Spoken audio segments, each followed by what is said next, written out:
Magandang araw. Alam mo ba na may posibilidad para sa isang reservist na maging bahagi ng active duty or regular force ng Armed Forces of the Philippines?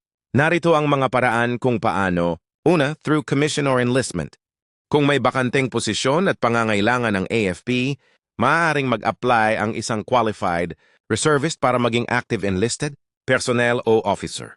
Kakailanganin pa ring dumaan sa proseso ng recruitment, training, medical at background checks. Ikalawa, call to active duty o CAD. Maaaring i-activate ang reservist para sa special assignments, operational requirements, o training. Ang panawagang ito ay maaaring pansamantala, ilang buwan o taon, depende sa pangangailangan ng AFP. Ikatlo, direct commission for professionals. Kung ikaw ay isang profesional, doktor, engineer, abogado, nurse, at iba pa, maaari kang makomission bilang opisyal at agad na ma-activate sa serbisyo. At ikaapat, transition to regular force.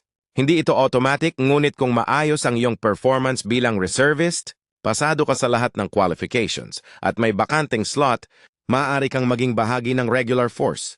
Kaya tandaan, oo, posible.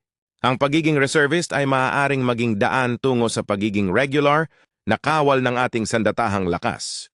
Kaya kung ikaw ay reservist ngayon, magpatuloy sa pagsasanay, panatilihin ang disiplina at maging handa dahil baka ikaw na ang susunod na tatawagin upang magsilbi bilang bahagi ng active duty soldiers, sailors at marines ng ating inang bayan. Serve with honor, defend with courage, protect with pride.